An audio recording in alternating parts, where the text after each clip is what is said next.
안녕하세요. 김호준입니다. 밀양시 세종병원 화재 대형 재난의 현장을 정치인들이 찾는 것은 당연합니다. 위로와 대책을 강구하는 것은 정치의 몫이죠.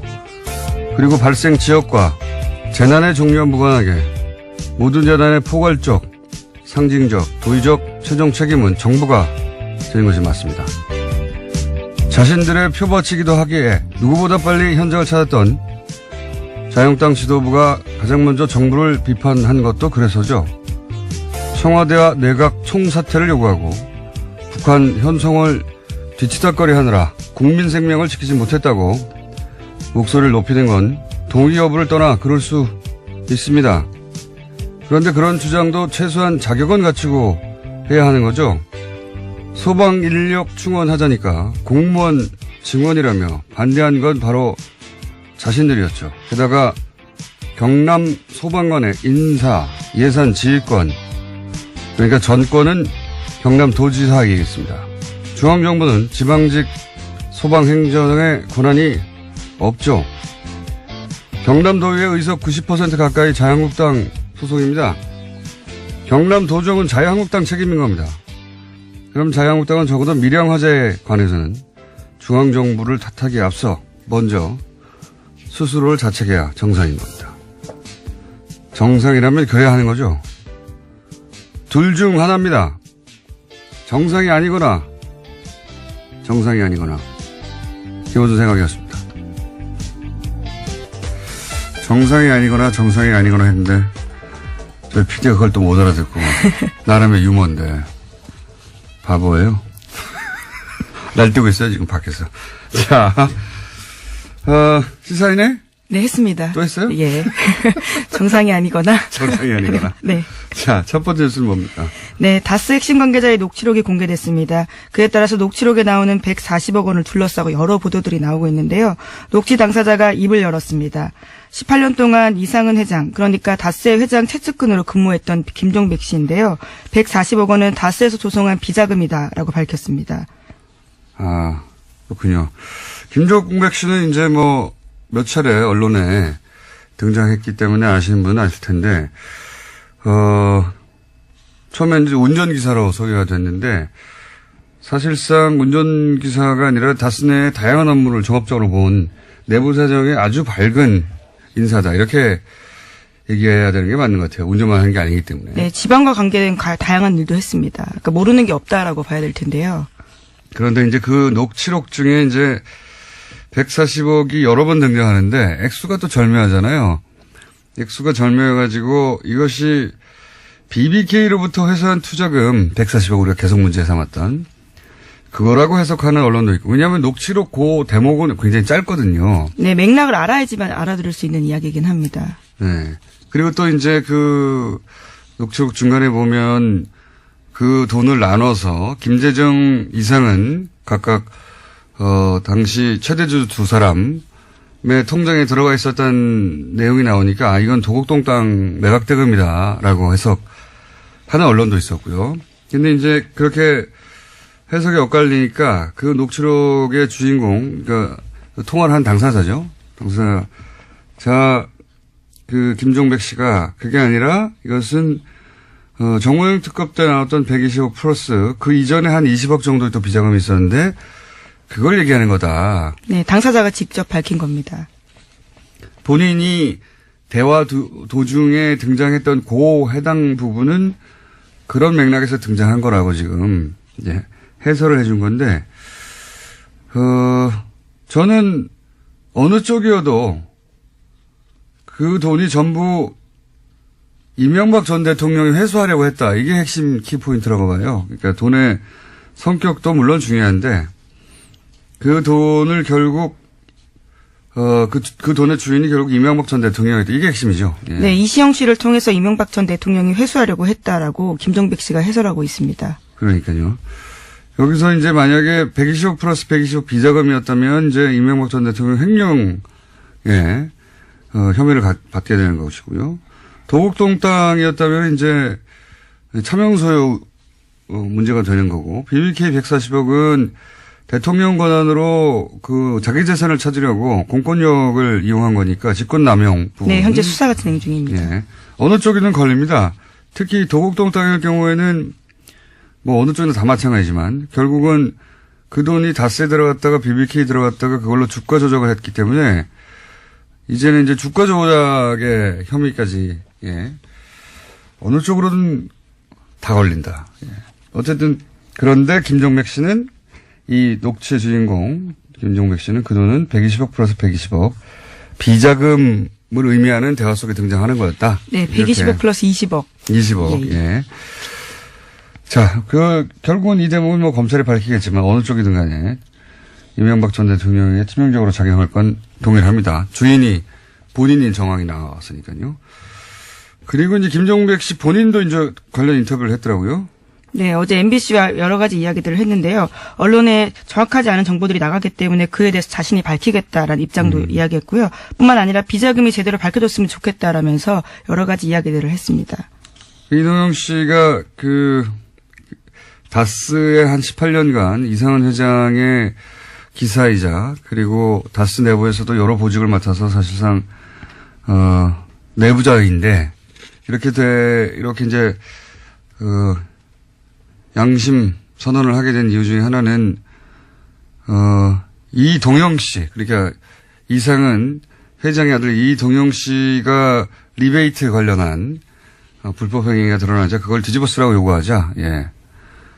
그건 못하겠다고 도저히 아무리 내가 오래 근무했어도 그렇게 해서 사실은 이런 녹취들이 만들어지게 된 거라고 하죠. 예. 예, 앞으로의 근거를 위해서 만들어놨다라고 하는데요. 이제 어마어마한 이 사항들을 이제 내부 고발하게 된 거가 된 거죠. 그렇죠. 예.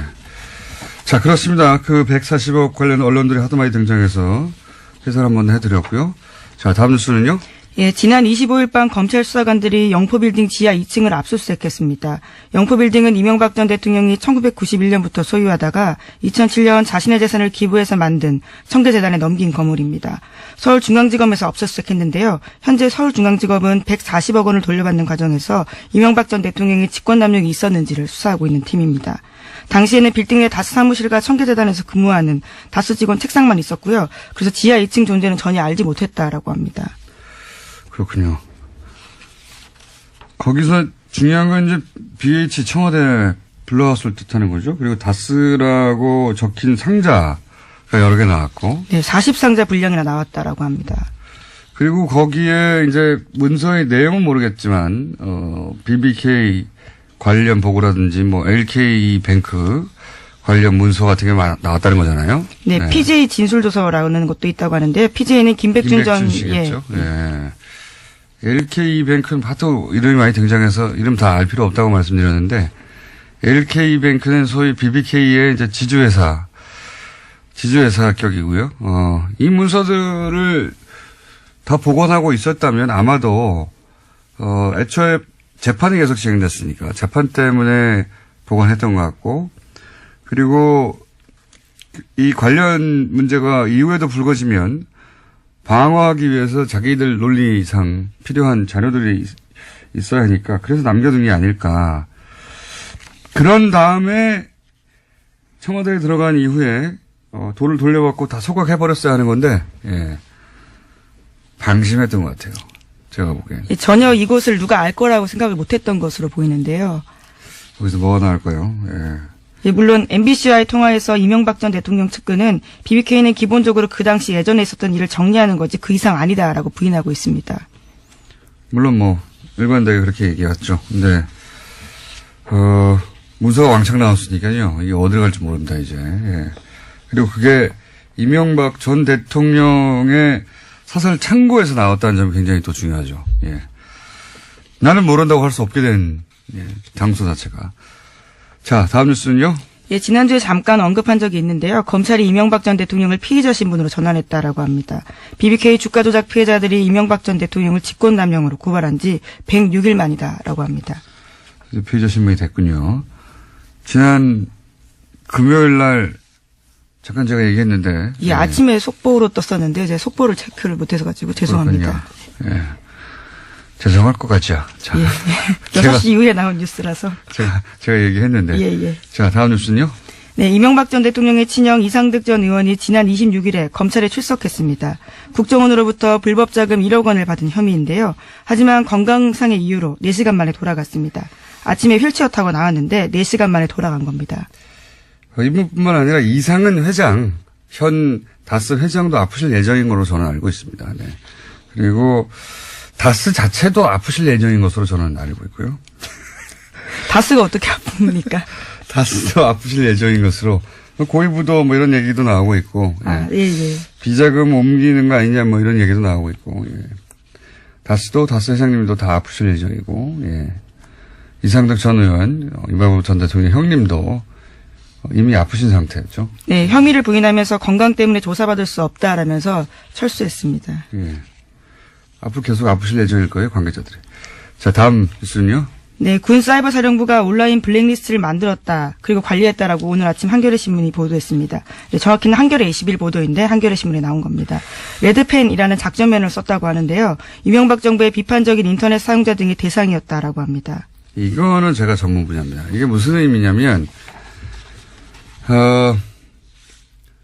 사이버사 혹은 뭐 국정원 이런 곳에 정부를 비판하는 아이디 블랙리스트가 있다. 이게 무슨 의미냐면 이렇게 활동합니다. 저는 오랫동안 봐왔던 행태인데 이제 온라인에서 정부를 비판하는 사람들이 있잖아요. 한두 명도 아니고 몇만 명이죠. 그 중에서 이제 열심히 하는 사람들이 한 10,000명 정도 있다고 칩시다. 뭐 개인들 중에. 어떤 사람들은 뭐 포털 게시판에서 적극적으로 활동할 수도 있고, 어떤 사람들은 뭐 자신이 잘 가는 커뮤니티 게시판에서 활동할 수도 있고요. 또 뭐 SNS나 페이스북 같은 데서 자기 의사를 밝힐 수도 있고요. 그런 개인들을 뭐 몇만 명 단위로 이제 아이디를 수집하는 거예요. 그리고 나서 그 사람들이 예를 들어서 포털의 게시판에 글을 써요. 그러면 그 사람이 글 쓴 것을 향해서 득달까지 달려갑니다. 댓글을 달아요. 다시 방어하는 내용들을 쓴다라는 그렇죠. 거죠. 그 사람을 따라다니는 거예요. 그 개인을. 자기가 잘 가는 커뮤니티 글을 써요. 그럼 득달같이 달려가서 댓글을 쓰거나 비판을 해요. 그러니까 그 사람은 개인이잖아. 저쪽은 부대고. 그죠? 저쪽은 조직이고 이쪽은 개인인데 그 개인이 그걸 대응하느라 신경을 쓰고 에너지를 쓰고 하다 보면은 괴롭잖아요. 그렇게 의욕을 혹은 활동을 위축시키는 겁니다. 그래서 이 활동이 여러 가지가 있어요. 제가 지켜본 바로는 그렇게 그 사람들 따라다니는 경우 또는 그 사람이 글만 쓰면 공격을 해서 그 파급력을 떨어뜨리는 거죠. 중화시키는 거죠. 네, 해당 기사에도 그런 내용이 있습니다. 20명 내외 검색팀에서 하루 24시간 작업을 수행하면서 관리했다라고요. 이건 사이버 사령부에서고 그 조직은 국정원 조직보다 작거든요. 국정원도 이 일을 해온 것으로 저는 알고 있어요. 그리고 그렇게 주요 인물들은 그 사람들이 글을 쓰든 쓰지 않든 지속적으로 주기적으로 그 사람에 대한 비판 글을 올려서 평판을 떨어뜨리는 겁니다. 여러 가지 활동을 하는 거예요. 그런 활동을 지속적으로 합니다. 지속적으로. 그래서 개인의 경우에는 그 스트레스를 받아서 쓰다가 말아버리는 거예요. 이게 내가 무슨 영광을 보겠다고 이런 일을 하느냐. 아니면은 그 사람 그 개인 부대죠. 부대하고 싸우느라고 힘을 다 빼버리는 거예요. 주고받고. 뭐 그런 행위를 해가지고 전체적으로 그런 사람 쓰는 사람들 평판을 떨어뜨리고 위축시키고 파급력을 떨어뜨리는 일들을 해왔죠. 네. 자, 오늘은 저희가 긴급 인터뷰를 준비해서 마지막 뉴스 짧게 하나 정리하고 넘어가죠. 네, 안철수 국민의당 대표가 어제 이상돈 전당대회 의장에게도 당원권 정지 징계 처분을 내렸습니다. 이에 따라 바른정당 통합 의결 전당대회 진행 방식에 시선이 쏠리게 되는데요. 안 대표는 이 의장을 포함해서 현역 의원 16명 등 총 179명에게 징계를 내렸습니다. 이 징계의 목적은 말이죠. 처음 이 징계를 하겠다고 나왔을 때부터 뜬금없는 거였거든요. 왜냐하면은 이분들은 다 다른 당 만들어서 나간다는 거잖아요. 이분들을 당원권 정지를 시키는 게 무슨 의미가 있습니까? 그렇죠? 이 징계의 유일한 목적은 이상돈 의원의 사회권을 뺏는 거였어요. 전당대회에서. 예. 네, 어쨌거나 명시적인 주 이유는 창당 발기인데 참여라고 하는데요. 이상돈 의원은 여기에 이름을 올리지 않았다라고 합니다. 유일한 목적은 이상돈 의장이죠. 의장. 예. 전당대회 의장의 사회권을 뺏는 게 목적이었지 나머지 분들은 다 의미 없는 겁니다. 178명의 명단은. 그래서 저희가 모셨습니다. 예. 이상돈 의원을 저희가 처음으로 스튜디오에 직접 모셨습니다. 자, 지금까지 김은지였습니다. 감사합니다. 네, 바로 이어가겠습니다. 안철수 대표가 179명 징계했는데 전당대 의장 이상돈 의원도 포함돼서 저희가 직접 모셨습니다. 안녕하십니까? 네, 안녕하세요. 네. 처음 뵙습니다. 네. 네, 전화만 하다가 네. 반갑습니다. 네. 징계를 당하셨어요? 뭐 징계 당해도 뭐 당한 기분도 안 나고요. 뭐 관심도 없습니다.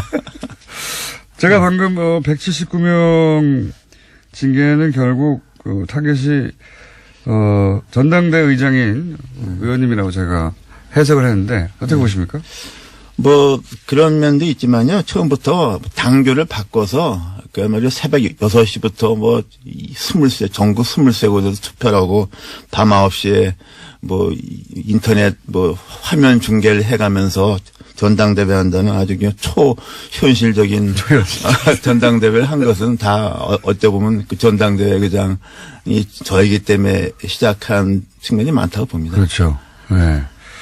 전당대 의장으로서 이제 사회권을 가지고 계신 분인데, 이 통합에 대해서 부정적이라서 혹시 전당대를 본인들이 원하는, 통합파가 원하는 뜻대로, 안 될까봐 어떻게든 사회권을 뺏고 싶은데 그러면 명분이 있어야 하는데, 예, 이 명분으로 이걸 사용한 게 아닌가, 뭐 이렇게 해석되는데, 그 외에도 사회권을 제약하기 위해서 조치를 많이 했죠. 그렇죠. 사실은요. 제가 보기에는 이번에 바뀐 당규에 따라서 전당대회를 진행을 할 수가 없는 것은 저는 솔직히 이건 내가 할 수 있는 게 아니다 이렇게 생각을 했습니다. 그리고 또 하나는 이제 이번에 신당을 추진하는 쪽에서 특히 실무진 쪽에서도 이제 어떤 몇몇 의원은 이거 흥분해 가지고서 우리가 전당대회에서 저지해야 된다는 저지파가 있었어요. 저지파. 또 한쪽에서는 아우 저거 이제 우린 저기랑 이제 안 된다. 끝났다. 상당파가 있었는데 저는 오히려 이 저지라는 것이 우리가 제가 의장이느냐 안 되는 걸 상대방이 뻔히 알기 때문에 온갖 술수를 할 것이다. 그렇게 되면은 그야말로 초현실적인 전당대회가 될 것이다. 그래서 저는 창당을 빨리 준비해야 된다. 저지한다 믿고 있으면은 이제 시간에 쫓긴다. 이렇게 그런. 박 전 대표는 처음에는 저지할 수 있다고 생각하셨던 것 같아요. 그죠? 그런데 박 전 대표는 뭐, 이 정치를 꿰뚫어 본 분 아닙니까? 근데 다만 처음부터는 저지를 한다고 이렇게 해놔야만 저쪽에서 이제 온갖, 무리수를 온갖 뭐 이상한 일을 벌이지 않겠습니까? 새벽 6시에 시작하죠. 네. 그러니까. 처음 들어봤는데 새벽 6시. 근데 할 필요가 없어진 거죠, 이제 완전히. 새벽 6시. 네. 새벽 6시에 이 전당대회 누가 참석할지 모르겠네. 새벽 6시에 시작하고. 네, 근데 그 부분에 대해서는 그렇게 우리가 웃기만 할 수 있는 것은 아닙니다. 이게 아무리 정당의 자율성을 존중한다 그러지만은 당원 당규로 어떤 정하는데 한계가 있지 않습니까? 정당법이라는 게 있습니다. 또 법의 일반 원칙이 있고 그래서 이제 이번에 가처분 신청된 것도 그런 부분이죠. 그래서 과연 법원이 뭐 이런 것까지 정당의 자율권을 인정해 줄 것인가. 뭐 이건 도저히 눈 뜨고 볼 수 없다 그래서 어떤 판결을 할지. 다만 이제 어차피 이제 이 탈당 어차피 이제 창당에 나가는 거니까 그 돼 있지만은 법원으로서는 이번에 한번 정당의 자율성에 대해서 유권적인 판단을 할 필요가 있다고 봅니다. 그 당원들 자격, 그러니까 소위 모집단을 줄이기 위해서 당원들 자격을, 뭐랄까요, 의도적으로 이렇게 모집단을 줄여서 뭐 전화 통화도 많이 하고 했다고 얼핏 들었는데 무슨 일이 있었나요? 당원들 그 대표 당원으로 등재됐던 한 10,000명 이상 되는 거 갖다가 다 전화해서 뭐 전화가 안 되면 연락풍통 같은 거에서 뭐 배제한다든가 또 심지어 좀 성향이 안 맞는 것 같으면은 뭐 왜 당별이 안 됐느냐 뭐 등등해서 뭐 그런 일을 굉장히 애 많이 썼죠. 그야말로 고생했습니다. 그래서 한 10,000명이 한 5,000명 이하로 줄었다면서요? 네, 그렇다고 그래요. 네. 그렇다고 해도 이제 과연 3,000명 정도가 이렇게 나올 것인가 하는 것도 그렇고, 솔직히 어저께 당무회의도 철저하게 비공개로 해서, 솔직히 뭐, 몇 명이 많이도 몰라요. 사회권, 이제 의장직을 수행하지 못하게 되시는데, 근데, 의장직을 수행하셨다 하더라도, 보통 사회권이라는 게 이제, 처음에 시작을 선언하고 종결을 선언해야 되는데, 시작과 종결을 선언하지 않아도 되는 걸로 바꿔놨다면서요? 근데 뭐 저도 그 상세한 건 다 보지도 않았어요. 어차피 그거 되지도 않을 거니까. 그 완전히 그 사회 보는 거 바보 되는 거 아닙니까? 솔직한 얘기로. 23명에 뭐 화면 보고서 이게 뭐 나 그런 게 해본 적도 없고. 전국 23곳에 이제 네, 뭐그 화면 보고 것으로. 물어보고 내가 그 짓을 어떻게 합니까? 그러니까 그리고 나는 이게 전당대회까지 창당이 이렇게 진행될 거라고 생각을 했지만, 내 성격 같아서는 처음부터 이제 이건, 난 이거 못한다고 당절 바꿨을 때 이제 그렇게 발표하는 것도 방법이었지만은, 막 이런 전략적 고려 때문에 제가 계속 침묵을 했던 거죠. 지금 의장단 중에는 의장이신 의원님도 당원권이 정지됐고, 부의장인 윤영애 의원도 징계받았고, 이제 남은 게 부의장이 이영호 의원인데, 네. 이분은 소위 중재파죠? 네, 그러나 뭐 지금 중재파라고 이제 분류되는 의원들도 뭐 똑같이 행동하기는 좀 어려울 것 같습니다. 그 중에서 제가 보기에는 뭐 다수는 우리 민주평화당으로 아마 합류할 것을 보고 있습니다. 네.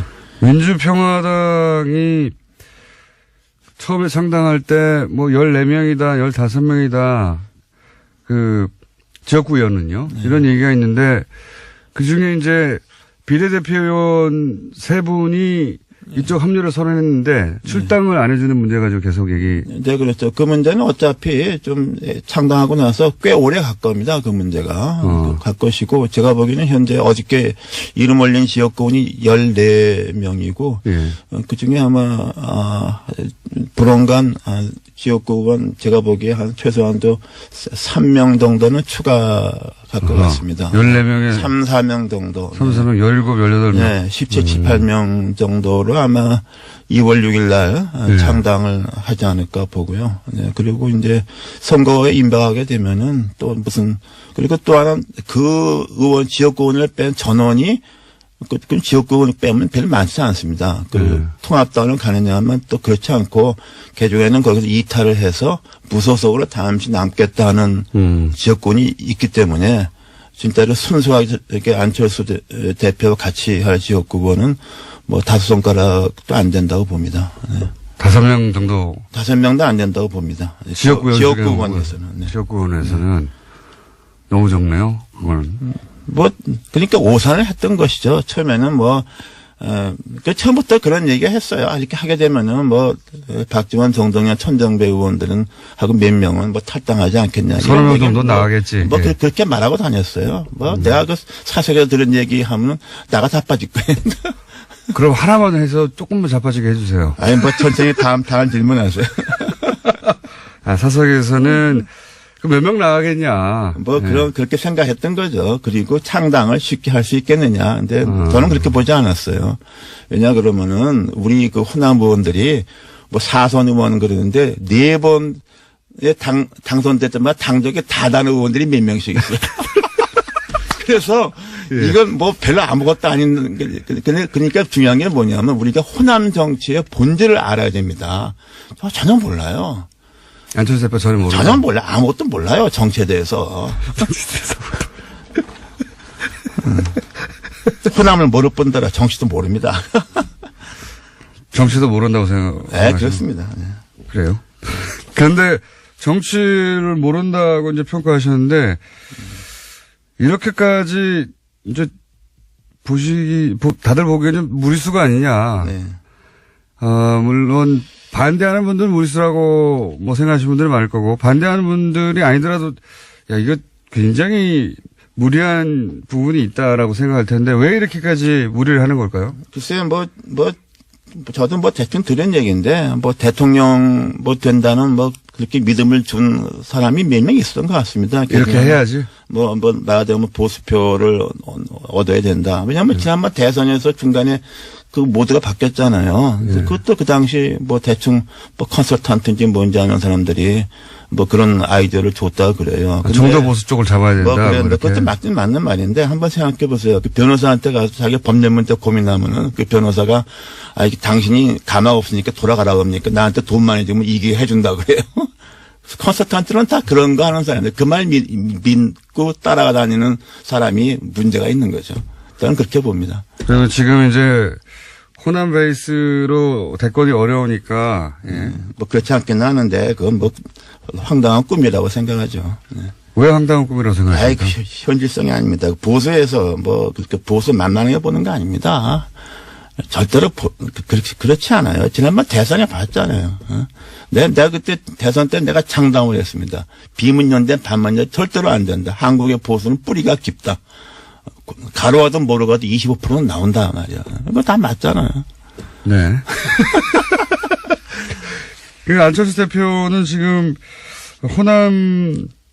호남만으로는 이제 다음 대권도 어렵다고 보고 조금 그 상처를 입더라도 호남의 일부 이제 중진 의원들은 떨궈내고 그리고 보수하고도 손을 잡고 그래서 가운데서 이렇게 새를 부르려고 하는 그런 의도였던 것 같은데 생각보다는 많이 떨어져 나가고 있고 그리고 의원님 보시기에는 보수도 그렇게 손쉽게 손잡아주지 않을 것이다 이런 말씀이십니까? 그렇죠. 그리고 처음에는 이거 뭐 동서화합으로 모두를 잡았잖아요. 예, 이원주 의원이 뭐 화개장터에서 유승민 안철수가 만나서 네. 동서 영원한 화합한다 그랬는데 지금 돌아가는 형상은 유승민 대표는 뭐 자기 뜻과는 다르게 TKU에서는 배신자로 찍혀 있지 않습니까? 예. 안철수 대표는 완전히 호남을 배신한 정도가 아니라 완전 욕보인 사람으로 돼 있잖아요. 이 영원함이 화합이 아니라 뭐 영원한 배신자의 화합돼 버렸잖아요. 그러니까 무슨 시너지 효과가 나옵니까? 나 이게 뭐 얘기가 안 되는 거예요. 그래도 유승민 대표 입장에서는 사실은 당이 위기에 처했는데 이 정도면 아주 큰 이익이 남는 결합 아닙니까? 예. 저는 정의당이 비가좀 어때요? 6석 가지고 황당당한 자기 철학을 내지 않습니까? 난 유승민 대표가 악수를 뒀다고 봐요. 그리고 그쪽에서는 안철수 대표가 뭐 취약하니까 또 뭐 따라오는 의원도 뭐 비례 의원밖에 없으니까 자기들이 당을 장악한다고 보는데 그 오산입니다. 요번에 봤잖아요. 당무회의가 뭐고 의원은 없고 이른바 무슨 비의원 무슨 위원장 등등등에서 안철수 열성파들이 있지 않습니까? 막무가내. 거기서 다 가잖아요. 난 유승민 대표나 하태경 의원이나 그거 감당하기가 만만치 않다고 봐요, 저는. 그 안철수 대표를 지지하는 지역구 원외위원장이나 원외위원장, 당무위원회 다수 등등 지역위원장. 그건 이제 합리적인 그 대화 논리가 안 통하는. 그럼 그분들이 다 이렇게 통합당에 가면은 이제 조금 있으면 유승민 대표도 쫓겨납니까? 유승민, 하태경 한번 당해봐야죠. 나는 거기서 오산한 거로 봐요, 나는. 굉장히 기뻐하시는 것 같습니다. 나는 뭐 기뻐하기보다 나는 유승민 대표에 대해서 안타까운 심정을 갖고 있고 저는 그러나 또 이혜원 의원 통해서 몇 번 워닝을 줬는데 뭐 자기가 그대로 갔으니까 뭐. 그 비례대표 출당 문제는 어떻게 될까요? 지금 의원님은 출당을 요구하는데 안철수 대표는 절대 안 된다고 하고 있잖아요. 네. 그래서 뭐 그건 저나 저 혼자 문제만이 아니고 뭐 최소한도 박주현, 장정석 의원 외에 그 외에 한두 명 더 가능성이 있습니다. 그래요? 뭐 대표 짐작하시는 분이 있을 거예요. 네. 그 중에 한 분은 상당히 상징적 의미가 크죠. 아마 그것은 아마 그 신당에서 민주평화당과 공식적 요구를 할 테고 조금 시간이 걸리겠죠. 그러나 뭐 저는 그때 거기 뭐 창당 이런 거 할 때 우리 비례의원 문제는 고려하지 말아라. 그거 고려하면 안 된다. 그래서 그 개문발차라고 그게 되지 않습니까? 예. 그리고 뭐 저는 개의치 않아요. 뭐. 개의치한다는 거는 그렇게 이제 당 소속은 새로운 통합개혁신당인가요? 그 통합개혁신당 소속이 됐을 텐데 거기에 계속 이렇게 안철수 대표에 대한 비판의 목소리를 내실. 아니, 뭐, 제가 그렇다고 해서, 뭐, 사실상 당원도 아닌 상황이니까, 뭐, 이렇게 민주평화당에서 뭐, 이렇게 뭘 활동한다는 것, 그것도 우스운 거 아닙니까, 사실은. 그러니까 뭐 심정적으로 뭐, 좀 그쪽에 매우 가까운, 심정적 무소속이 되는 거죠. 심정적 무소속. 당 소속은 공식적으로는, 통합신당에 속해 있겠지만, 그러면 형식적으로 통합신당. 예, 형식적으로는. 예, 형식적으로 그 소속에서 계속 그 통합신당에 대해서 비판의 목소리를 내실 수도 있겠네요. 아, 제가 언제 대통령도 그냥 연거포 그냥 맨날 작사를 했는데 뭐 못할 말이 뭐 있습니까? 그쪽에서는 의원님을 놔주는 게 더 플러스 아닙니까? 글쎄 모르겠어요. 그러니까 거기에 정상적인 판단이 안 되는 집단이에요. 네. 그렇다면 이런 게 생기지 않죠. 어떻게 국회의원이 우리나라 헌법재판소 판결에 의해서 헌법기관입니다. 개개인이. 합당경 보고는 국회의원의 당적의 변화가 생기는 걸 갖다가 의원총회 뭐 당원 단계 그까짓 게 필요도 없습니다. 그거는 기본적인 원리예요. 정당 정치, 의회 정치의 기본입니다. 의원총회 한 번 안 하고서 의원총회 반대했잖아요. 다수가. 그런 놈의 일이 어디 있습니까? 그러니까 이건 뭐 정치 집단이라고 볼 수가 없어요. 우리가 이렇게 토론하는 거 이게 입이 더러워지는 겁니다. 이게. 알겠습니다. 오늘은 여기까지 하고요. 이렇게 통합을 결국은 이제 거의 마지막 요식 행위에 가까운 전당대회 정도만 남겨두고 통합이 이루어질 것 같은데요. 그죠? 이루어지겠죠? 네. 예. 이루어질 것 같은데 이 통합을 성사시키는 데는 결국 안철수 대표의 의지가 가장 중요한 역할을 한 것 같은데, 그렇죠. 안철수 대표의 의지가 이 모든 걸 만들어낸 거죠. 네, 그렇죠. 네. 그게 일종의 그런 것이 한 번 꽂히면 그냥 거기서 그냥 몰두하는 그런 성격이 있죠. 네. 안철수 대표를 그러면 이 통합을 성공시키기 일보 직전에 안철수 대표를 한마디로 평가하시면요, 마지막으로. 글쎄요, 뭐 제가 볼 때는 뭐 정치적 소양도 없는데 어떻게 해서 일시적으로 몇 년 동안에 좀 국민들한테 과분한 기대를 받았던 것이죠. 이제 뭐 지난번 대선 과정을 통해서 뭐 그 좀 다 벗겨졌다고 봅니다. 이제 우리가 이제 마지막으로 벗겨진 모습을 보는 거죠. 네. 마지막으로. 앞으로 이 통합 당에 가셔서도 인터뷰를 자주 하시게 될 첫 번째 의원이 아니실까. 네. 생각이 듭니다. 잠시 후에 하태경 의원 바로 이어서 들어올 텐데 혹시 하태경 의원한테는 하실 말씀 없으십니까?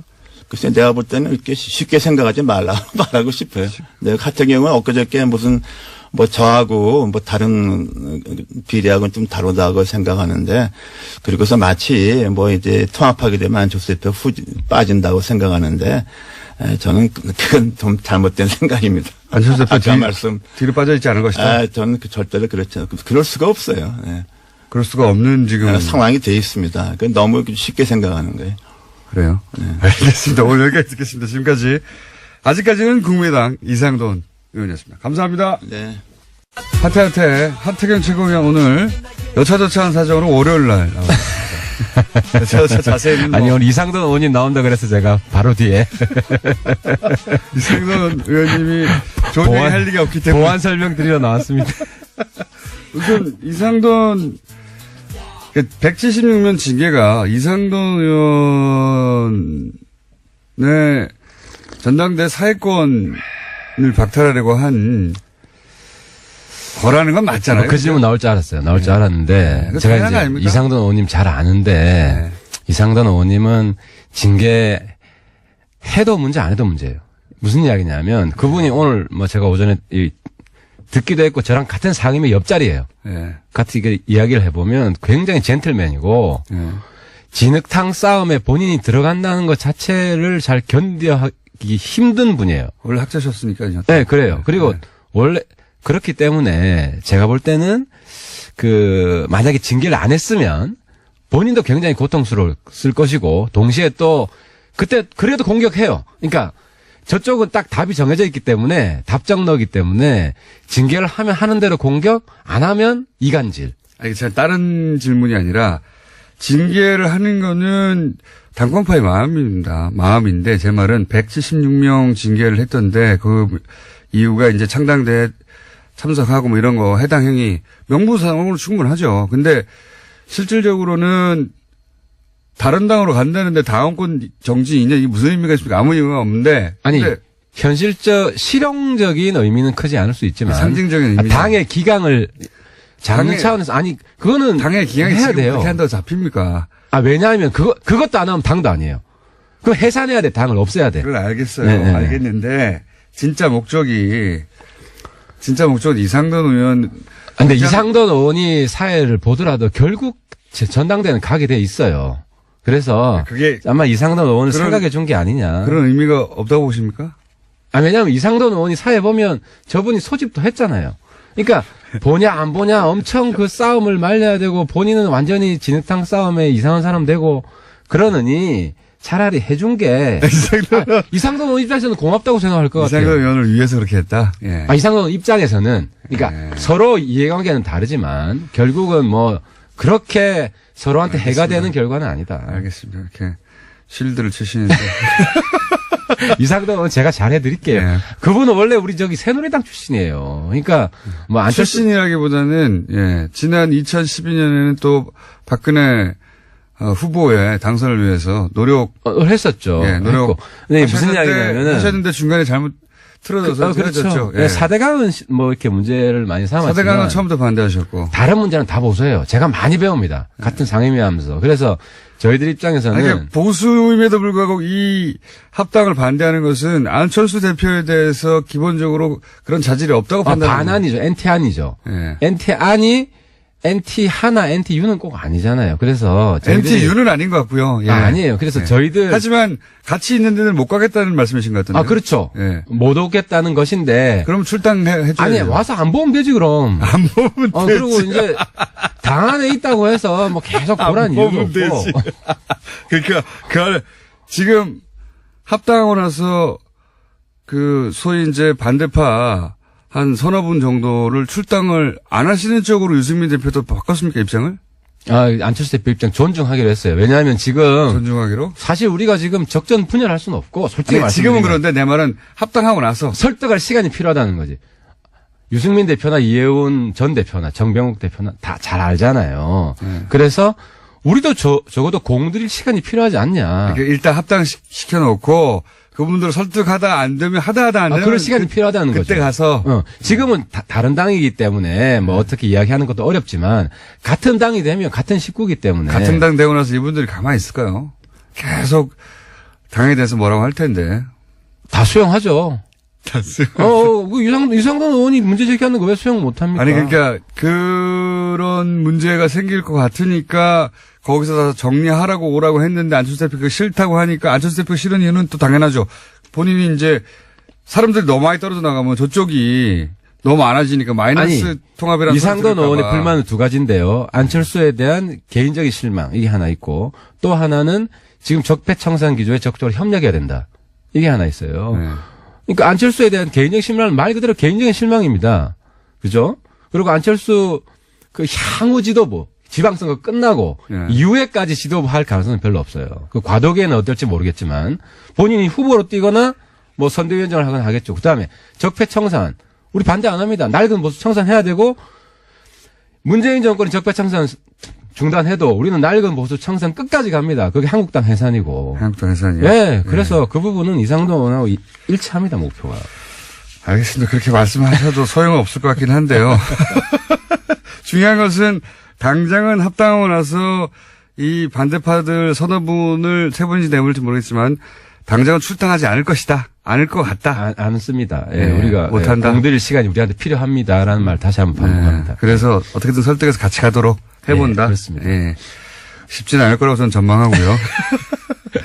안철수 대표가 본인은 당대표 안 한다고 그랬는데 유승민 대표가 같이 공동대표 하자고 하는 상황은 어떻게 정립니까? 그 부분이 숙제입니다. 숙제인데. 안철수 대표는 왜 공동대표, 유승민 대표는 공동대표를 하자는 이유는 알겠어요. 예. 이 통합된 이 당의 결국은 그 힘은 직전 대선 후보 인지도와 또 그 이미지에 달려 있는데 한 분이 빠지면 어떻게 되느냐. 최대 효과를 내자면 같이 가자. 이 제안을 알겠는데 안철수 대표는 어떤 이유인지는 저로서는 짐작은 가나. 왜 대표 안 하겠다? 예. 안철수 대표는 지금 공동대표 안 하겠다는 거잖아요. 왜냐하면 이미 백의종 군 선언했잖아요. 아니 뭐 선언했다가 뒤집은 게 한두 번입니까? 제 말은 아니, 못 이긴 척 하면 우리 되는데. 바른정당은 뒤집길 원해요. 예. 우리가 많이 이야기를 했는데 근데 이게 어떻게 돼가나요? 그러니까 이제 국민의당 내부 사정인데 지금 국민의당에는 그까지 생각할 겨를이 없다. 전당대회를 성공적으로 치러야 제가 되기 보기에는 때문에. 말이죠. 지방선거 때 이 새로운 당이 예를 들어서 지자체장 뭐 광역단체장 정도를 지금 당선시킬 수는 없지 않습니까? 현실적으로 그죠? 아니 안철수 대표는 둘 중에 하나잖아요. 선수로 뛸 거냐 감독이냐. 네. 지방선거에. 네. 둘 중에 하나로는 뛸 거예요. 그러니까 대표가 아니면 바로 선수로 뜁니다. 그러니까 뭐 예를 들어 선수로 뛰게 해야 됩니다. 우리 입장에서는. 서울시장 예를 어디든 들어서 간에. 후보가 되거나 아니면 공동 당대표가 되거나 어디든 간에. 둘 중에 하나는 할 것이다. 그래서 저는 안철수 대표는 반드시 지방선거에 투입해야 됩니다. 그래서. 그러면 당대표보다는 지자체장으로 나가는 게 낫다고 보십니까? 당연하죠.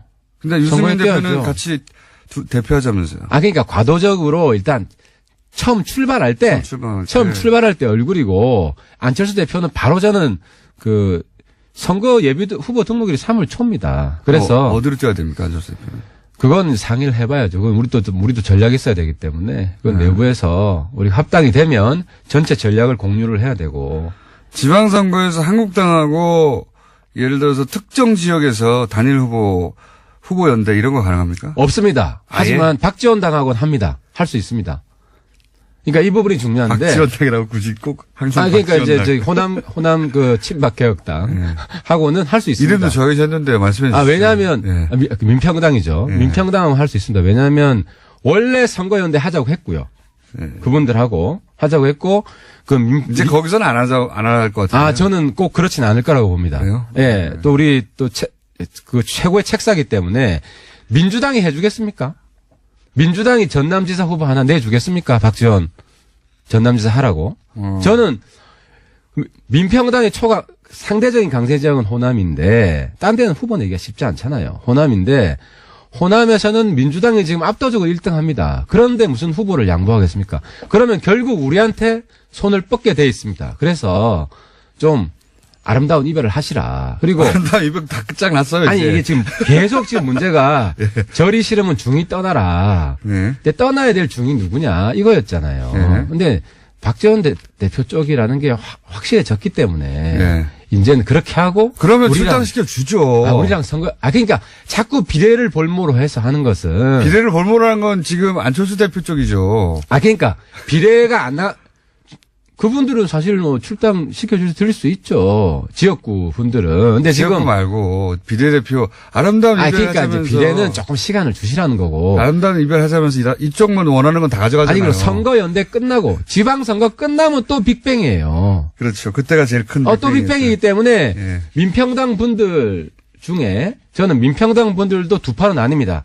민주당에서 허용해 주는 사람과 불허하는 사람. 네, 뭐 어쨌든 민주당 쪽하고도 열심히 갈라치기 하시고요. 그러니까 그건 그렇게 될 수밖에 없어요. 그러니까 이제 우리 공장장님께서는 자꾸 이제 안 공격, 안은 지방선거 나가면 이제 정리됩니다. 정리가 된다는 거는 지방선거에서 떨어지고 나면 떨어지는 게 아니라 유승민 판이 되는 겁니까? 그리고 다시 크죠. 안 대표는 이번에 바른정당 지지층한테는 굉장히 인기를 많이 얻었어요. 그러니까 바닥을 쳤고. 하태경 의원입니다. YTN 노조는 최남수 사장이 사퇴하지 않으면 2월부터 파업에 돌입하겠다는 입장을 발표했죠. YTN 문제가 무엇인지 민원연 김원경 사무처장과 함께 짚어보겠습니다. 안녕하세요. 안녕하세요. 네. YTN은 보도 전문 채널인데 네. YTN만 뭐 24시간 보는 분들은 없기 때문에 네. YTN에서는 또 무슨 문제가 있을까? 네. KBS나 MBC의 문제에 대해서는 사실 접하는 경우도 많고, 또 언론도 보도를 많이 해서 어떤 문제인지 대충 이해하시는 분들도 YTN은 무슨 문제고 최남수 사장의 문제는 뭔지 잘 모르시는 분들이 많아요. 네. 근데 저는 오늘 최남수 사장 개인의 문제는 이야기하지 않으려고 하고요. 네. 왜냐하면 국민 입장에서는 최남수 사장의 뭐 발언이나 여러 가지 행적들의 부적절성, 그다음에 지금 노조와의 갈등 이런 모든 것들이 굉장히 먼 일이라고 저는 생각을 하고요. 그렇죠. 예, 네. 오히려 그냥 YTN이라는 방송사가 준 공영 방송이라고 우리가 말하는데 이 방송사가 하루 종일 보도를 하는데 그 보도가 국민에게 적절한 보도를 내놓고 있는가, 좋은 방송사인가, 이게 가장 큰 관심사라고 생각해요. 핵심입니다. 네, 예. 그래서 오늘은 날카로웠어요.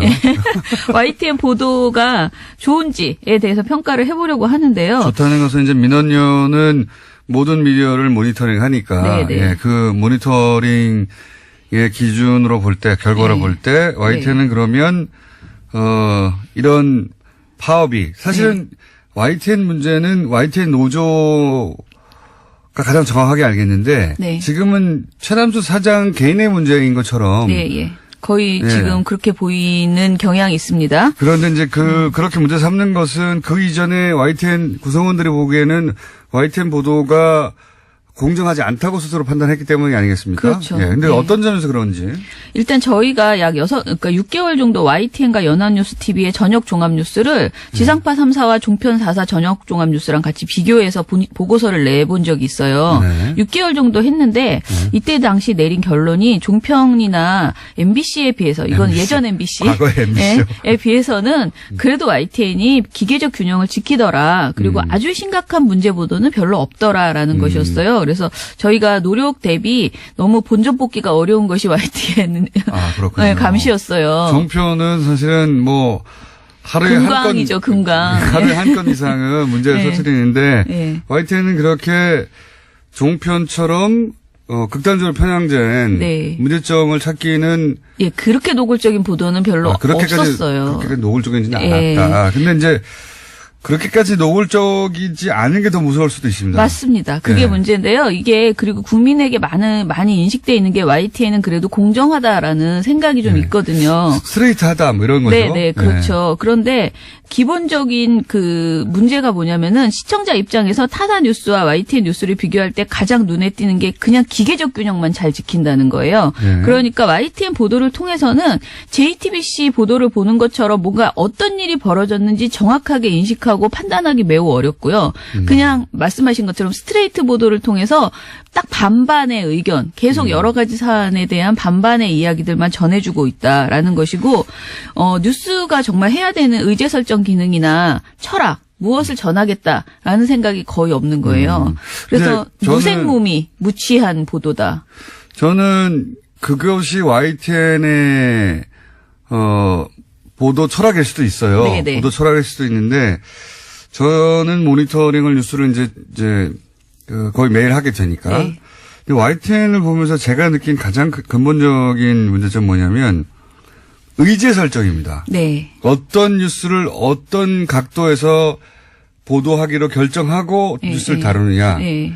그 의제 설정을 어떻게 하느냐. 그 다음이 양쪽을 다 같이 보도하느냐. 네. 양쪽 뭐 여야든 그렇죠. 진보 네. 보수든 그 다음에 나오는 건데 이 의제 설정이 기본적으로 틀어져 있죠. 예, 보수가 설정한 의제를 뉴스에 꼭지로 담는 경우가 그렇죠.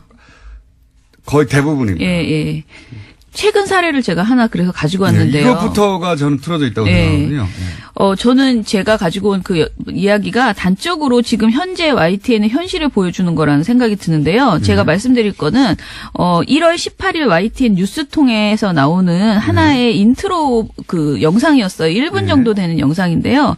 이게 언제 나온 거냐면 MB 수사에 대해서 본인이 이제 이거는 정치 보복이다라고 이명박 전 주장했죠. 대통령이 네. 이 수사는 정치 보복이라고 했을 때. 네네. 그때 당시에 나온 보도예요. 그런데, 처음에 보도가 시작이 되면은, 이게 이제 그, MB 관련된 보도 앞에 붙는 인트로 영상이거든요. 근데 2009년 고 노무현 전 대통령 연결식을 보여줍니다. 네. 그리고 거기서 이제 백원우 민주당 의원이 어디서 분양을 해 하면서 격렬히 이제 항의하다 끌려나가는 상황을 보여주고요. 네. 그리고 이제 MB 측이 그 사과하는 장면을, 인사를 하는, 목례를 하는 장면이 네. 보이는데, 여기서 사과하라는 시민들의 외침과 유가족 노건호 씨에게 목례를 하는 이명박 전 대통령 부부에게 노건호 씨가 고개를 숙이지 않는 모습을 보여주면서 자막이 이렇게 나와요. 상주는 고개를 숙이지 않았다. 예. 그리고 이런 영상이 이제 그 영상의 절반이고요. 나머지는 MB 수사 내용을 쭉쭉쭉 자막으로 쳐준 다음에 마지막에 뭐라고 나오냐면 자막이 노무현 전 대통령 죽음에 대한 정치 보복. 이렇게 자막을 써줍니다. 거꾸로 돌아간 역사의 수레바퀴, MB 조여오는 검찰 수사라는 자막도 씁니다. 한마디로 이 영상을 보면은요, 이 모든 것이 정치 보복이다. 이 얘기를 영상 하나에 1분짜리 영상에 엄청 잘 담았거든요. 그러니까 이런 거죠. 이명박 전 대통령을 수사하는 것은 노무현 대통령의 죽음 때문이다를 그렇죠. YTN이 본인들의 아나운서의 입으로 주장하지는 않는데 이 프레임은 기본적으로 보수 정당의 주장이거든요. 그렇죠. 예, 보수 정당이 딱 요 프레임으로 말하고 있는데 요 영상을 논평 없이 보여주는 거죠. 이 영상을 관련 보도 앞에 붙여버리기 때문에 네. 뒤에 이어지는 보도는 아무 의미가 없어지는 그래서 저는 거예요. 이게 그냥 프레임이 딱 그렇게 짜져버린 거죠. 실제 이명박 전 대통령을 조인 것은 이명박 전 대통령의 측근들이에요. 네. 실제로는. 그렇죠. 측근들인데 요렇게 제가 아까 말씀드린 의제 설정부터 보수 편향이다. 네. 의제 설정을 그렇게 해놓고 네. 그 안에서 이제 이쪽 목소리와 저쪽 목소리를 기계적으로 담는데 네. 지금 이런 의제 설정을 해놓고 이미 인상을 그렇게 받은 이후에 양쪽의 주장을 들으니까 네. 여론조사할 때 만약 이렇게 하면 한쪽으로 확 쏠리거든요. 그렇죠. 그런 식의 의제 설정을 틀어놓는 경우가 가장 큰 문제다. 네. 저는 그렇게 게다가 생각. 아까 제가 말씀드린 그 영상을 보여준 다음에 두 꼭지의 보도를 전하는데 그게 하나는 청와대 입장, 하나는 MB 측 입장 네. 이렇게 전해주고 끝내요. 그런데 문제는 이날 뉴스통 전체 방송에서 진짜 이명박 그 전 대통령 비리가 무엇인지 그날 어떤 것들이 그러니까 있었는지 이런 내용을 보도를 하지 않는 그러니까 거예요. 이게 뭐 140억의 정체는 무엇인지 그럼 한번 따져보자. 이렇게 그렇죠. 들어간다든가. 네. 그게 아니고 이렇게 이제 연결식 장면을 보여주고 이명박 전 대통령이 정치 보복이라고 한 다음에 네. 양쪽이 보복이다 아니다. 그렇죠. 그러면 기계적 균형은 지켜진 네. 것 같거든요. 네. 하지만 맨 앞에 의제 설정 프레임은 틀어져 있는 거예요. 네. 그러니까 사태 본질을 전달 안 하고 그냥 끝나버리기 때문에 전 이건 명백한 그 편파적인 보도다. 이건 균형을 맞춘 것이 아니다라고 이야기할 수밖에 없다. 그게 이제 프레임부터 출발이 그렇게 되어 있다는 게 저는 큰 문제.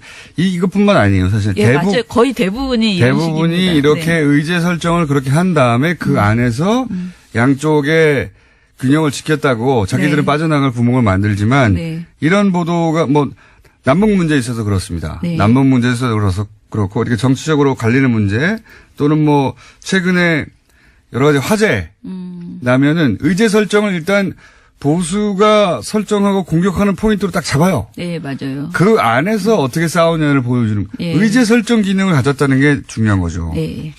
프레임이 아무튼 왜곡된 상태에서 기계적 균형만 맞춰버리니까 본질이 하나도 전달이 안 되는 거예요. 그 사안의 중요성이. 예. 네. 그 다음에 그 안에서의 양쪽의 주장을 전달하는 건 합니다. YTN은. 네, 맞아요. 그래서 종편보다는 네. 낫다라고 이제 표현하신 거죠. 근데 여기서 끝나는 게 아니라 그 다음에 이런 보도 후에 뭐가 나오냐면 토크가 나와요. 예, 토크를 많이 하죠. 여기서 이제 결정해 줍니다. 네. 어떻게 생각할지 방향을. 네. 그 YTN이 그 종편처럼 시사 토크쇼를 많이 하진 않지만 하루 종일 뉴스를 하는데 뉴스 속 곳곳에 종편과 같은 모양새로 패널들이 나와서 대담을 하는 그런 코너가 많이 있습니다.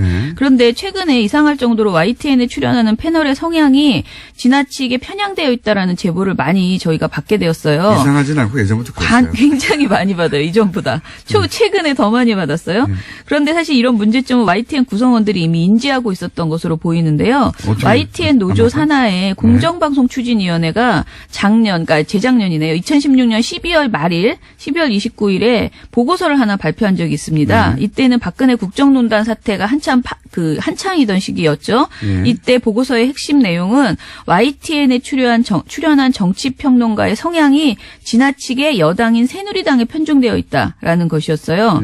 2016년 11월 1일부터 12월 19일까지의 정치평론가를 모두 출연한 분들을 다 조사해봤더니 644회 중에서 253회로 새누리당 관련된 분들이 가장 많았다. 네. 라는 것이고 중도 성향, 새누리당은 아니고 여당, 당시 여당 중도 성향이 207회 그리고 당시 야당 성향이 184회 순이었는데요. 이게 보면 야당 성향이 지금 민주당 성향인 거죠. 네네, 그렇죠. YTN 노조가 말한 것은 이런 거예요. 그러니까 야당 성향 평론가의 출연 횟수가 여당 성향 평론가의 70% 수준에 머문다. 이것은 지나치다. 단순한 허용 오차라고 받아들이기 어렵다라는 것이거든요. 심지어 현직 국회의원이 출연하는 경우를 보면 새누리당 의원 출연한 것이 12번인데 그 같은 시기에 더불어민주당과 국민의당 의원 출연 횟수는 8번이었다고 합니다. 그리고 더불어민주당의 주류로 볼 수 있는 인물은 단 2번밖에 나오지 않았다고 합니다. 이게 참 교묘한 건데요. 예. 교묘한 건데 아까도 말씀드렸다시피 의제 설정 이것이 만약에 YTN이 보도 전문 채널이 아니라 네. 시사 평론을 하는 것이면 또 다릅니다. 네, 그렇죠. 예, 종편은 그런 의미에서는 그렇게 하면 안 되지만 아예 정하고 가거든요. 네. 우리는 보수편이야. 처음부터 끝까지 이렇게 정하고 가기는 가는데 여기는 그렇지 않다고 하는 곳이거든요. 예. 그렇지 않다고 하는 종편이야 조선일보나 동아일보의 채널이고 그래서 감안하고 보는 점이 없잖아 있어요. 근데 이 YTN은 분명히 기계적으로 최소한 공정하다는 인식을 가지고 있거든요. 국민들이. 예. 그렇게 인식하는 가운데 의제 설정을 그렇게 한 다음에 뉴스는 조금 전에 말씀드렸다시피 의제 설정 안에서 틀어놓고 네. 그런 다음에 이제 이어지는 토크에서 이렇게 한쪽이 몰리는 패널들이 그렇죠. 나오니까 전체적으로 뉴스를 보고 있으면 예.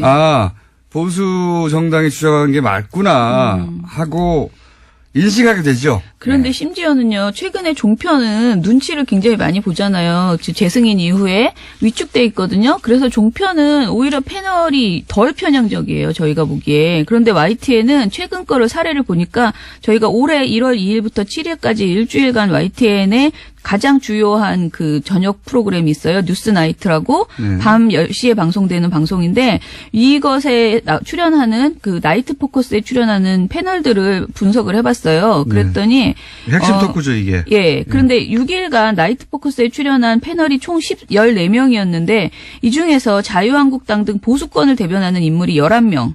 14명 중에 중립적 성향을 가진 분이 2분, 그리고 여당 성향은 1분에 그쳤습니다. 그러니까 굉장히 지금도 여전히 그러니까 2016년 말이 아니고 지금 현재도 굉장히 편향적인 패널 배치를 하고 있다. 아닐 것 같은데 실제로는 이렇습니다. 네. 그렇습니다. YTN을 보고 있으면 뉴스를 그냥 스트레이트로 전달하는구나 라고 생각되는데 실제로는 이렇습니다. 네. 네. 실제로는 이래서 노조 내에서 계속 문제 삼는 거죠. 예. 예. 그리고 문제 발언을 하는 패널들도 굉장히 많아요. 그러니까 많은 분들이 종편에서만 그런 발언이 나오리라 오보막말 편파 뭐 그런 발언이 사실은 YTN에서도 여러 번 나오고 있다라는 좀 것이에요. 예를 들어서 최근 사례를 보면 1월 2일에 YTN 뉴스나이트에서 그때 당시에 이제 우리은행이 초등생 그림을 2018년 달력에 넣은 것을 가지고 뭐 종북 친정권 그림이다라면서 비판 많이 자유한국당이 비판했던 사안이 있었잖아요. 여론을 통해서는 비판을 많이 받았는데 자유한국당은 이게 이제 초등학생까지 이렇게 인공기를 그려놓는 시대가 됐다면서 비판했는데. 근데 이때 이날 출연했던 최직령 변호사라는 분이 방송에 나와서 뭐라고 하셨냐면은 저희 패널로도 잠깐 있었는데요. 네.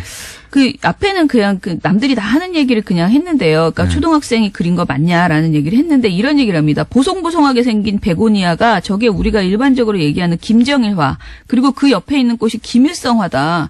라고 말하고 전체적인 상징적인 의미를 봤을 때 과연 초등학생이 아무런 의미가 없이 그냥 그린 것인가에 대해서는 상당히 의문이 생길 수밖에 없다.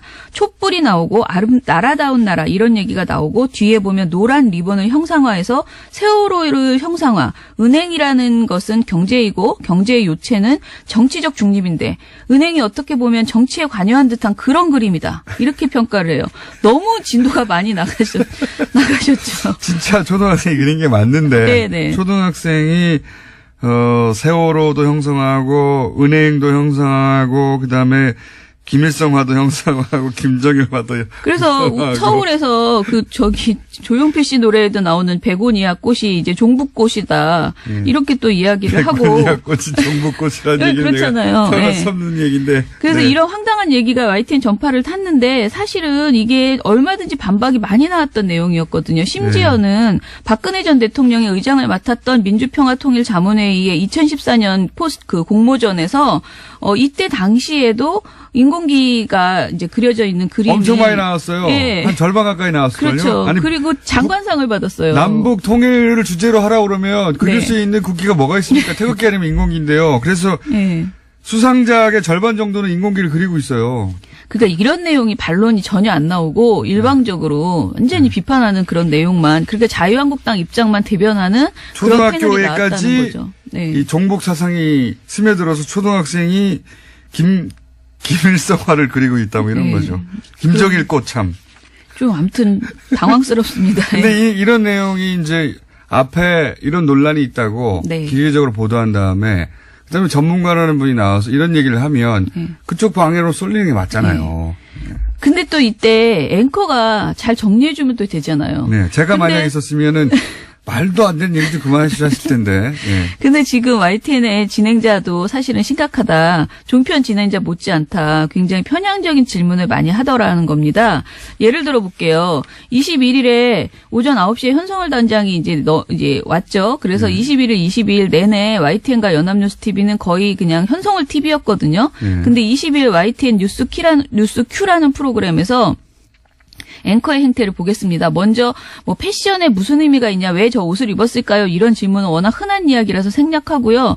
이날 패션을 넘어서서 현송월의 믹스커피에 대해서 이야기가 진행됩니다. 그러면서 김대근 앵커가 믹스커피 말고 아메리카노 달라고 전해지기도 했는데 이게 인상적이었는데 어떻게 들으셨어요? 라고 물어요. 그랬더니 패널이 그거 별로 중요하지 않다라는 식으로 크게 문제 없다라고 대답을 합니다. 그랬더니 앵커가 다시 묻습니다. 그럼에도 불구하고 사실 현송월의 모습을 보면서 이게 일반 북한 주민들의 모습과 어떤 차이점이 있을까 이런 궁금증이 들기도 하더라고요. 아까 커피 질문을 드렸습니다만 사실 북한에서는 커피 한 잔이 며칠치 임금에 해당된다는 이런 얘기도 있거든요. 실제로 어떤가요? 라면서 다시 한번 믹스커피에 대해서 또 화제를 꺼내는 거예요. 네. 그랬더니 이제 나중에 현성월 단장이 아메리카노 시킨 것이 연출됐을 가능성도 배제할 수 없다. 왜냐하면 아무래도 커피라는 것은 지속적으로 마셔야 되는데 이것을 지속적으로 마실 수 있는지는 의문이다라는 답변을 패널이 했어요. 북한의 경제 수준은 매우 낮다. 네, 네. 한마디로 북한을 못 사는데 네. 커피 맛을 알겠냐 이런 질문이죠. 그러니까 이 답변이 나올 때까지 집요하게 계속 이 질문을 했다는 것이죠. 그게 이제 맞습니다. 진행자의 그 질문도 네. 의제 설정 아래서 질문이 계속 나와요. 특히 그렇죠. 북한 관련 뉴스를 YTN에 다룰 때는 아주 집요하게 예. 보수 편향의 시각을 갖고 뉴스를 의제 설정을 한 다음에 그것이 원하는 답변이 안 나오면 진행자가 그 답변을 계속 유도합니다. 네, 북한은 못 산다. 이 북한은 종편이 많이 하던 거잖아요. 네, 북한은 나쁜 나라다. 이 소위 이제 남북 관계가 어떻게 개선될 수 있을 것인가. 이게 네. 어떤 계기가 될까 얘기를 하지 않고 항상 그렇게 북한은 나쁘다라는 네. 전제하에 모든 질문이 나가요. 그 기본적으로 앵커 질문이 너무 수준이 낮고 부적절한 답변을 전혀 방향을 틀어주기는커녕 더 부적절한 질문을 계속. 수준은 저도 낮으니까 네, 할 말은 그거는 없는데요. 좀 제 말은 수준이 낮은 거는 둘째치고 의도된 방향으로 네. 그러니까 뉴스 속에서 애초에 설정된 의도대로 질문을 반복적으로 보수 편향으로 하죠. 네, 예. 그렇죠. 뉴스 진행자도 그렇게 합니다. 그래서 가만히 보고 있으면 부지불식간에 보수의 의제와 네. 보수의 방향성과 예, 보수의 문제의식 주장을 흡수하게 돼요. 그렇죠. 기계적으로 분명히 맞추는 것 같은데 그건 기술적으로 객관적으로 보여요 일단은. 네, 객관적으로 보이는데 느낌은. 객관적으로 보이는데 보수가 굉장히 중요하게 생각하는 의제에 있어서는 네, 그 이면에 깔려 있는 편향성을 예. 뉴스를 계속 보다 보면 반드시 느끼게 됩니다. 그렇죠. 반드시. 예. 예. 그런 세월이 굉장히 오래됐어요. 예. 예. 양지열 변호사도 YTN 토론 패널에 자주 나옵니다. 그리고 양지열 변호사는 MBC 땜빵으로 하던 예. 진행자의 생명이 끝났나요? 끝나가고 있나요? 둘 중 하나입니다. 네. 이제 곧 다시 저희 돌아올 거예요? 뉴스 공장에 나오죠. 예. 100만 번 좀 골려줄 생각입니다. 아, 왜 그러십니까? 예. 아니, 가끔 안 나와서 좀 그리웠어요. 근데 예. 다행히 잘렸다고 하니까요. 자, 그렇게 만약에 이걸 이제 이런 내용의 관점에서 보지 않고 형식의 관점에서 보자면 네. 형식으로는 다 요건을 지킨 것처럼 보여요. 그래서 교묘하다고 저는 생각해 왔어요, 항상. 근데 사실 다 지킨 거는 아니에요. 그것도 다 왜냐면은 지키진 저희가 않았습니까? 늘 말하지만은 쟤는 이 얘기를 정말 많이 드리고 싶은데 얘기하고 싶은데 어떤 뉴스가 어떤 사안에 대해서 찬반의 의견을 똑같이 전한다고 해서 그게 좋은 보도는 아니잖아요. 그것도 맞습니다. 예. 그건 또 다른 이야기인데. 예. 그러니까 보도에서 BBC 가이드라인을 보면요. 보도에서 일련의 시각이나 의견을 동일한 비율로 다룰 것을 요구하는 거 아니다. BBC는 대신 적절한 비중을 달성하도록 노력해야 한다라고 얘기해요. 그러니까 소수 견해를 우세한 의견과 똑같은 비중으로 다뤄야 하는 것은 아니다. 그거가 진짜 문제입니다. 예, 이렇게 맞습니다. 밝히거든요. 근데 우리 지금 YTN 보도는 모든 것을 그냥 딱 반반 지키처럼 예를 보도를 하는 들어서 거예요. 이제 태극기 집회 때를 생각해 보시면 네. 탄핵 찬성 여론이 80%였거든요. 네. 그때도 반반이라면 얼마나 문제가 있습니까? 그러니까 그거는 한마디로 국정농단을 어떻게 반반으로 밝혀낼 수가 있어요. 다 그러니까요. 모든 것이 반반으로는 못하는 실체적 진실을 찾아야 되는데 이 부분에 있어서 YTN이 그 노력이 거의 이제 안 되고 있다. 그냥 반반의 함정에 빠져버렸었다. 이 얘기를 드리고요. 저는 사실 YTN이 자신들이 가진 보도 철학에 의해서 항상 반반이라고 하면 네. 모든 걸 그렇게 반반으로 보도하는 것만으로도 그동안 지난 한 9년, 10년간은 크게 문제가 있었기 때문에 네. 자기 역할을 하는 거라고 볼 수도 있는데 네. 그렇게 반반으로 보도하는 것 같지만 의제 설정부터 방향 유도는 보수로 흘러왔다는 거죠, 항상. 그렇죠. 이게 반반도 그건 맞아요. 아니에요. 지금은 이제 만약에 반반이면 괜찮냐, 반반도 문제라고 하시는 거고, 그죠? 예, 예. 아예. 그렇죠. 양쪽 다 똑같이 반반을 하는 것도 문제라고 말씀하시는 건데, 그것도 문제죠. 예. 그거는 이제 언론이 비겁하다. 이거는 국민 눈가기를 가리는 거예요. 그렇죠. 그 비겁하다. 반반은. 예. 이쪽은 8대2, 꼭 비중, 그러니까 국민 여론이 80%가 이쪽을 지지한다. 네, 네. 그러면 8대2의 비중을 따라서 보도해야 되지 않느냐.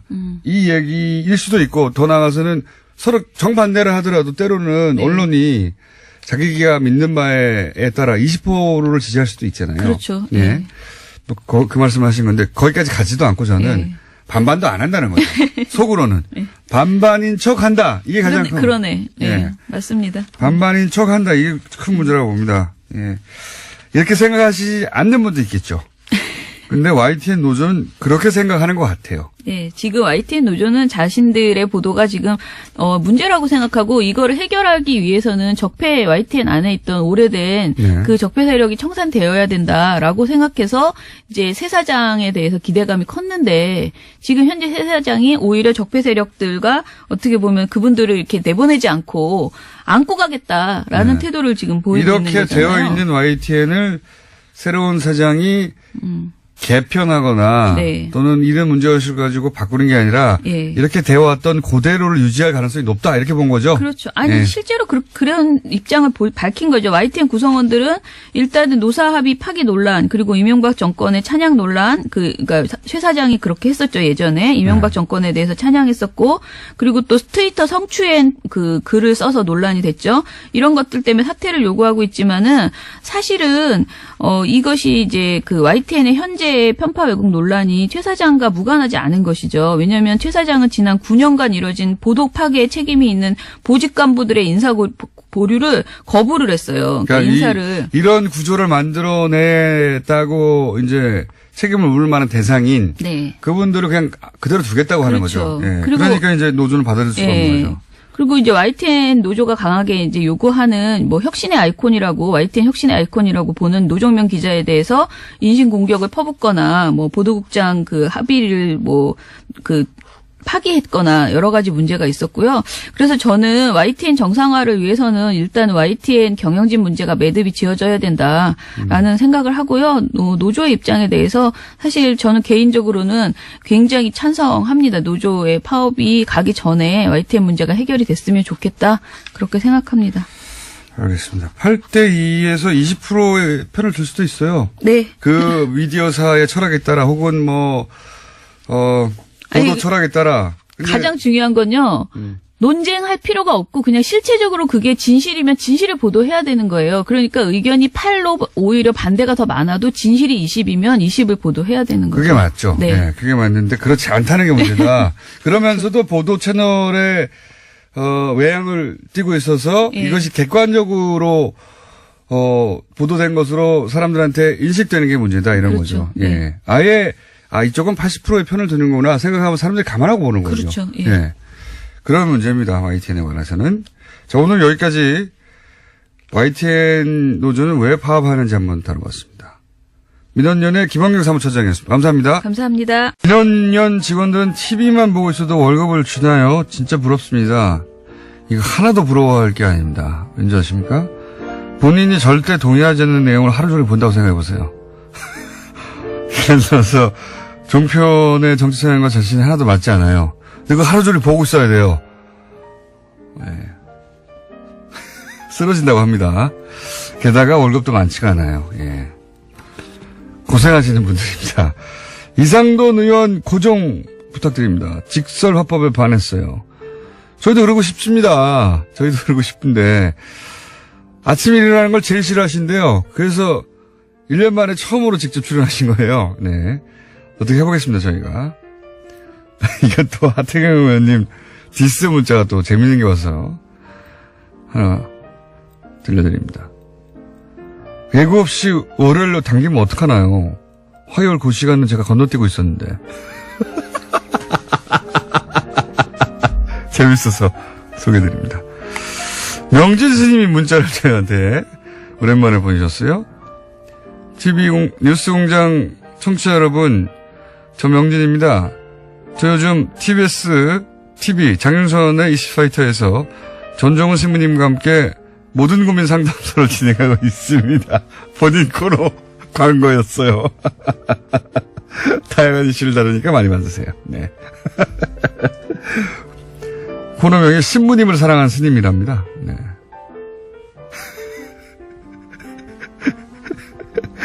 면진 스님이 이렇게 광고 문자를 저희한테 훅 보내셨습니다. 이게 또 뭡니까? TBS 대표님이 또 문자를 갑자기 주셨네요. 공장장 주말에 중국 갔다 왔어요? 무슨 일 갔다 왔어요? 예. 영어는 제가, 갔다 왔어요. 예, 갔다 왔는데, 베트남과, 우즈벡의 결승전을 제가 보고 왔습니다. 네. 왜 보고 왔을까요? 거기, 눈 엄청 내리는데, 유일한 한국인으로, 거기, 빨간 물결 속에 있었습니다, 제가. 예. 그거 어떻게 하셨지, 대표님은? 예. 아마, 목요일 날, 블랙하우스에서 확인하실 수 있을 겁니다. 경기는 재밌었어요, 아주. 예. 드라마틱 하더군요. 자, 여기까지 하겠습니다. 자, 국제는 임상훈에게. 임상훈 소장님, 인문결연구소에 소장님 나오셨습니다. 안녕하십니까? 네, 안녕하십니까? 예. 자, 뉴스 하청공장. 네. 잘 됩니까? 예, 잘 되고 있습니다. 예. 뉴스 지금까지는 공장에서 제가 혼자 진행을 했는데, 예. 이제는 다른 한 분이 도와주시기로 해서, 미모의 탤런트 한 분이 같이 하시기로 했습니다. 그래, 보이는 라디오인가요? 아니, 아직은 안 보이는데, 탤런트가 나오시기 때문에 이제 보이는 걸로 조만간 욕심이 많으시군요. 바꾸려고. 예, 그렇게. 뉴스 하청공장인데 점점점 일이 커지고 있습니다. 진행자가 뉴스 본 공장보다 하청 공장이 더 아름답다는 그 말씀을 드리고 싶고. 탤런트가 많으신 분을 말하는 겁니까? 전액에 아니, 직업이 진짜 탤런트. 탤런트. 예, 직업이 그래요? 탤런트. 예. 네. 그거 어떻게 섭외가 되셨죠? 별로 듣지도 않는 분. 많이 듣습니다. 예. 자, 한 주간 열심히 짚어보겠습니다. 네, 아프가니스탄에서 최근에 일주일 안에 2번이나 큰 테러가 났습니다. 이거 좀 심각한 상황인데 20일 날은 그 인터컨티넨탈 호텔, 그러니까 둘 다 수도인 카불에서 발생했는데 호텔에서 인질극을 벌여가지고 그랬죠. 예, 이거 큰 굉장히 뉴스였는데. 예, 이거 뭐 굉장히 큰 뉴스였거든요, 당시에. 우리나라에서는 별로 보도가 안 됐어요. 국제적으로 큰 뉴스였습니다. 네, 이 왜 그러냐면은 사실 우리가 그 중동 지역에서 사망자가 너무 많아서 이제 그런 것들도 있을 수도 있지만 기본적으로 중동에서의 어떤 그런 인권 문제라든가 어떤 이런 문제를 우리가 보도를 안 하는 경향이 있죠, 많이. 관심이 없어요. 기자들도 사실은 그 지역을 모르고요. 네. 해봐야 이제 그 영어권 언론들이 보도한 걸 받아 쓰는 정도거든요. 근데 받아 써봐야 잘 읽지도 않는다 이렇게 생각하기 때문에 네. 이게 미국이 뿌린 씨앗인데 이게 그렇죠. 그러니까 뭐 미국도 그렇고 이제 사실은 서방 유럽 같은 경우도 이 20세기 초에 뿌린 씨앗이 너무 중동 많습니다. 문제는 이 서양인들이 만든 거예요. 예, 유럽 맞습니다. 20세기 전반부는 유럽이 저질러 놓은 거고요. 후반부는 미국이 저질러 놓은 거거든요. 예.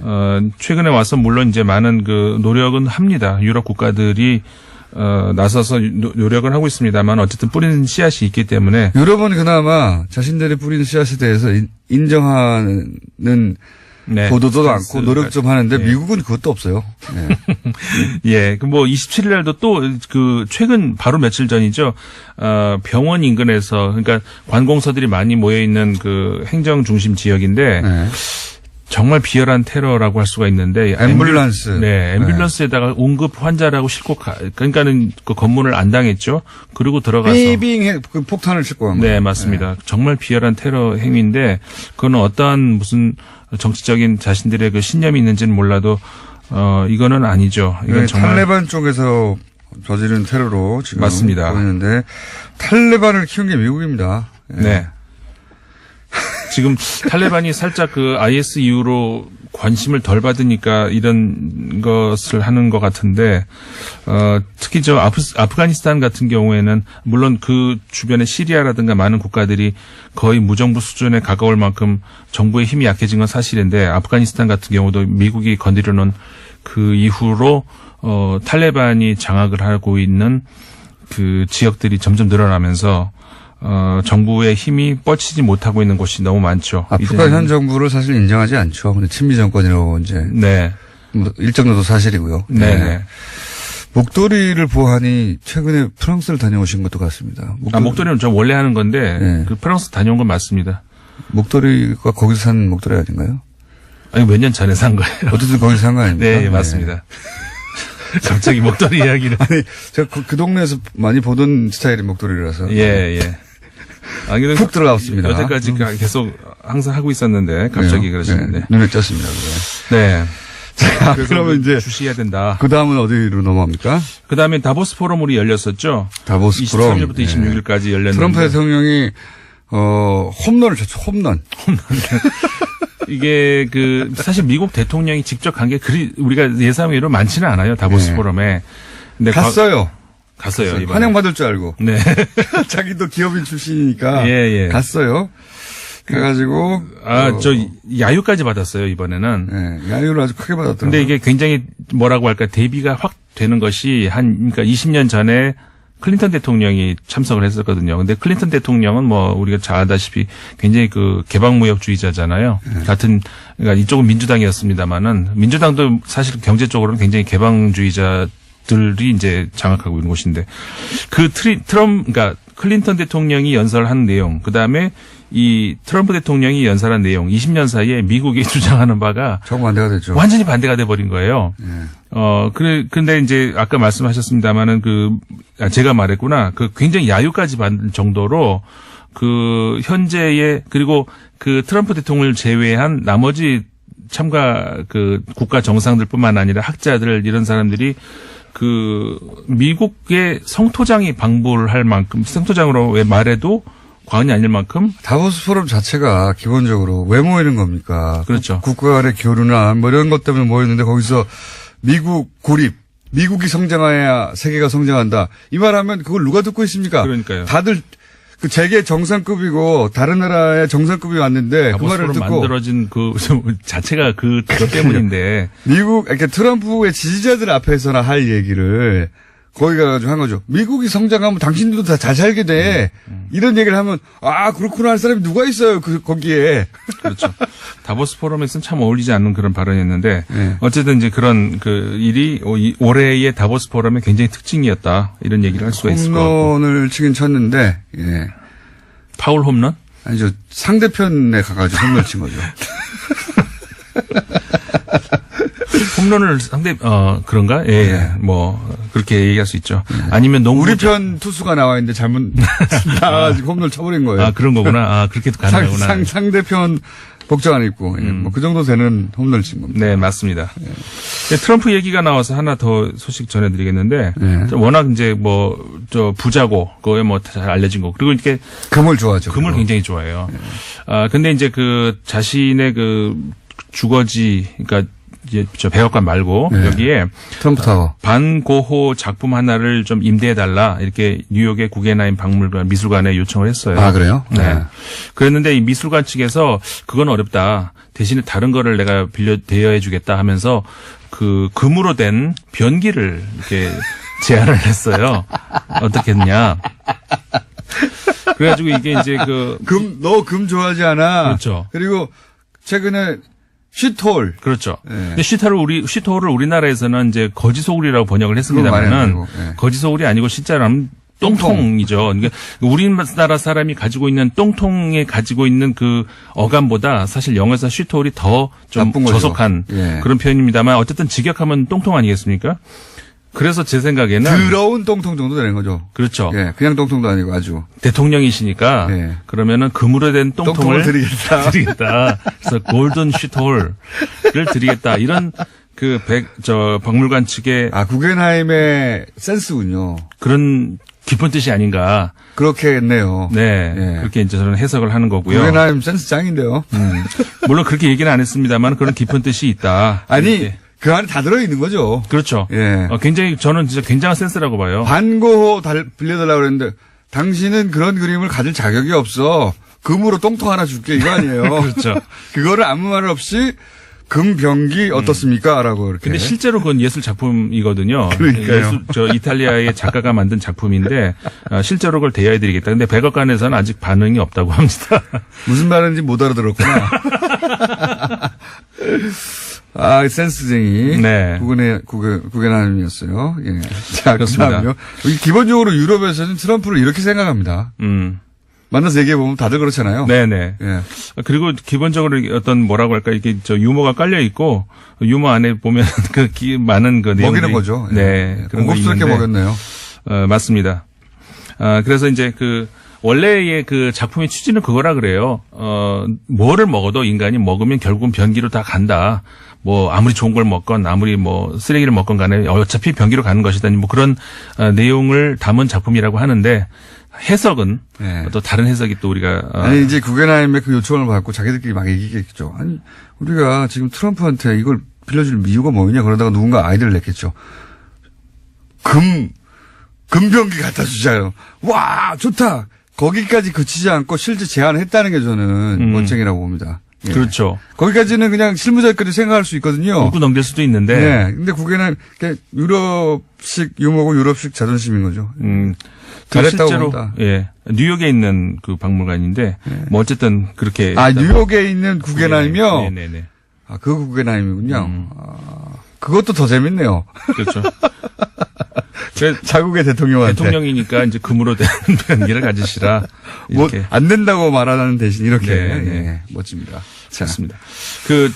주제로 가야 되는데 네. 시간이 많이 주제가 이제 나오면 어떡합니까? 시간 다 됐는데. 걱정 없습니다. 주제는 저는 뭡니까? 하천 공장이 있기 때문에 일부러 노리신 거 아니에요? 아니죠. 저는 하고 싶은데 이제 공단장이 다른 말을 시키셨잖아요.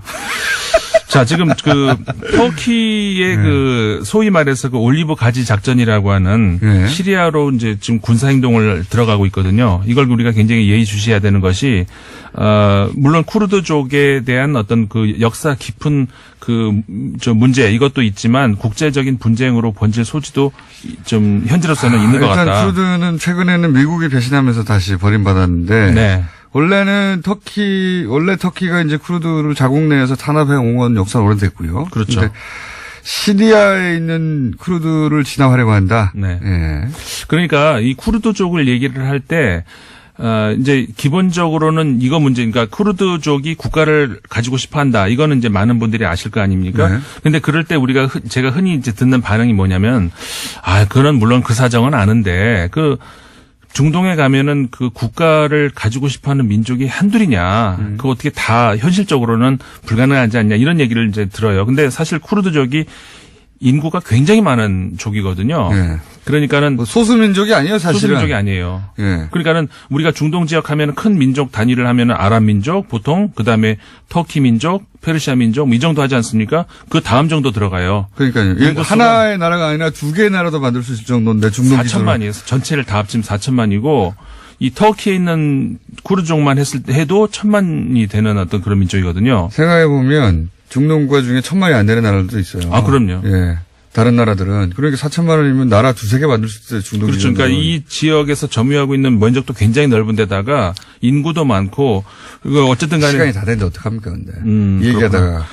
어쨌든 그래서 이제 터키군이 지금 그 시리아 안에 있는 영토 안에 있는 쿠르드족을 치기 시작을 하는데 이게 점점 동쪽으로 이동을 하면서 미국이 뭐라고 할까요? 뒤에서 이제 받치고 있는 그쪽까지 지금 가 있어요. 국제 분쟁이 될 수도 있다. 그렇죠. 네, 임상훈 소장이었습니다.